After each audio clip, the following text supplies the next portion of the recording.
What's up, D1 compadres? It's your commissioner here. I just wanted to do a quick video. We've had quite a few discussions, well, a lot of different discussions over in D2 about possible changes and stuff like that.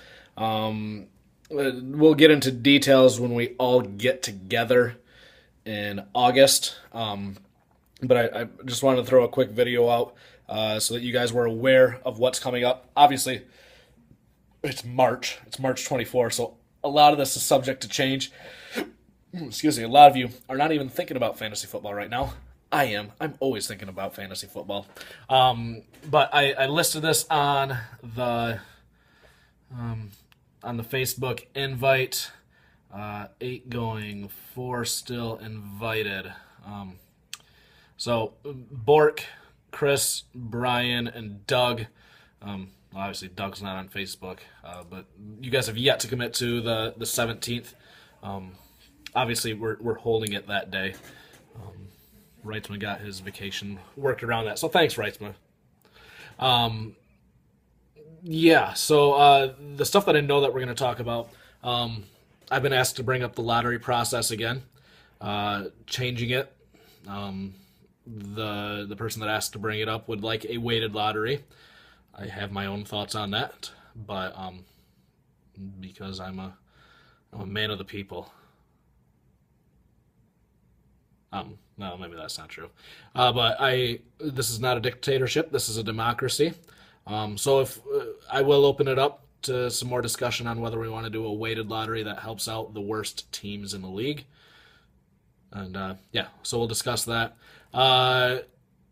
It also got brought up again, possibly doing a trophy. I did a little bit of price checking on just getting the nameplates, and I was going to make a trophy with my dad using one of Doug's plastic figurines. But even still, that was going to be like $100 plus a little bit of money every year. I'm going to keep looking into that, see if I can find a little bit better alternative. The most expensive part is the engraving on any labels that we want on that. So if any of you guys have a good spot that you know does custom engraving, that you think we could get it a little bit cheaper, please let me know. The retirement process, this got brought up because of Tony Gonzalez.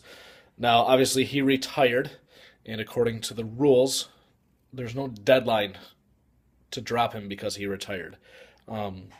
I think that we need one personally. Whether if it's out of season, within a month of him actually retiring, you have to announce that you're using the retirement clause. Maybe we don't need it. I think we do. That's just my thoughts. I'm still looking for innovative ways to keep non-playoff teams involved. For a lot of the teams, as soon as the trade deadline hits, they are no longer interested. I don't have any good solutions for that just yet. But we will talk about that. Possibly moving the trade deadline. Someone asked to move it back 1 week. So we'll discuss that. Currently, I think it's prior to week 10. Moving it back 1 more week. That way people, know whether they're going for it or not.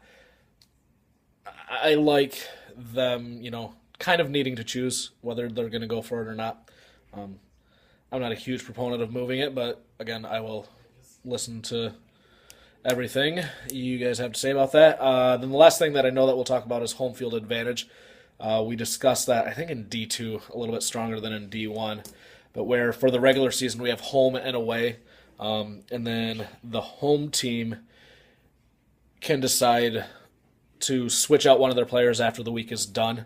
Out of all of the matchups the entire season last year, I think there were 6 in D2 that would have been switched if someone could switch out a player. So it's not a huge advantage. I think it's an interesting little wrinkle. Yeah. So the other things that we're talking about in D2 that I know that I'm going to bring up in D1 once we all get together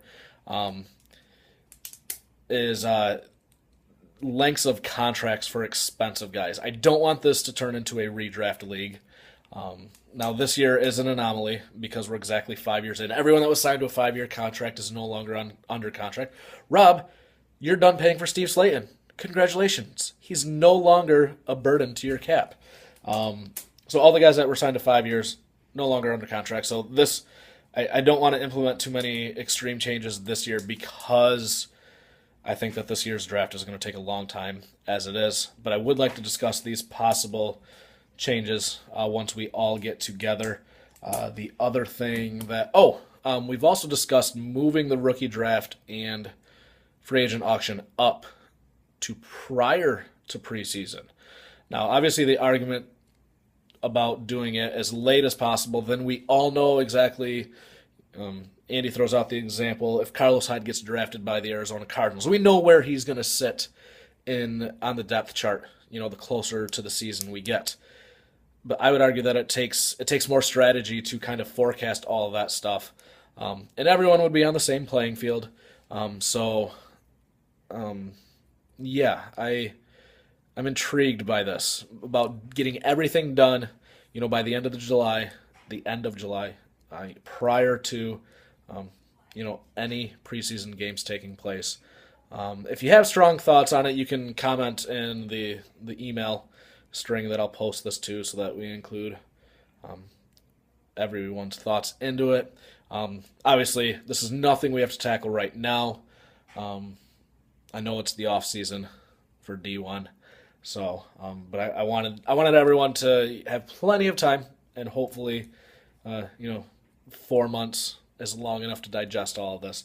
But I wanted to get it all out there. As always, if there's other things that you want to talk about, please do not hesitate to ask.